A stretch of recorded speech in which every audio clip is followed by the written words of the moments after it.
Hello guys, paano nga ba mag place order sa Enstock?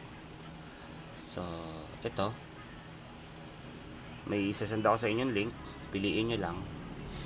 For example, ida-direct po kayo nyan dyan. So yun po, hanapin natin yung order natin. Ito kasi order ni client, replace order nya lang yan. Then lagay niya isa, and then add to cart, and then punta tayo sa cart. Tapos proceed to checkout na tayo, and then lagay niyo po dito yung information nyo, the email address, mode of collection, delivery, voucher, wala pa tayong voucher. Ayan. So bago nyo makita yung shipping fee, kailangan build upan nyo muna to. For example,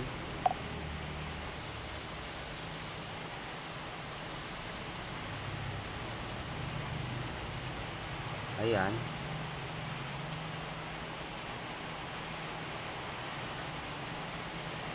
and then email address,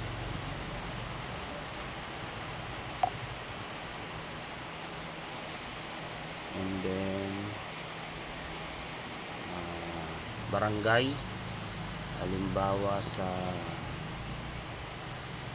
Samar. Para makita nyo yung kailangan talaga fill upan yung barangay. Anong barangay ba meron sa halimbawa,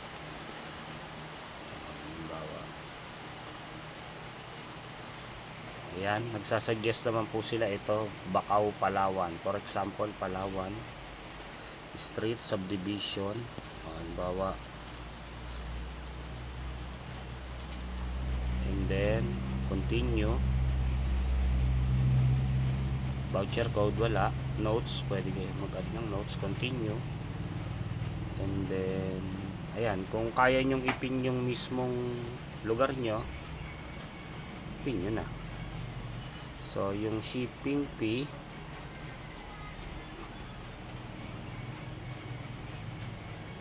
use pin, use entry, ayan, pwede kayo pumili. Mode of collection, halimbawa use entry,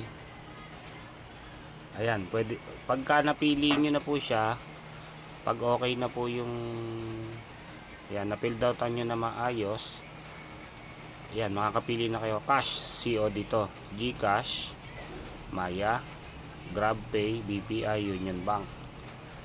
So mode of payment, ba't may nakalagay na 263, yan, and then calculating cash, kung serviceable ba siya or unserviceable sa area. JNT po ang courier nito, JNT.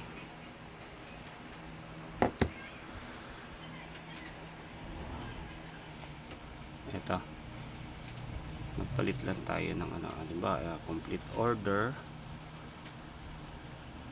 please review information. Ibig sabihin meron kayo nakalimutan, please review information. So dito dito i-continue nyo yan, tapos confirm nyo yung location, use entry, ayan na. Tapos cash for COD, shipping nya is 709. yan, shipping method, ayan po yung shipping method nya, ayan po yung shipping fee. Sa ngayon wala pa tayong mga voucher para dyan kasi bago pa lang i-ship. And then complete order,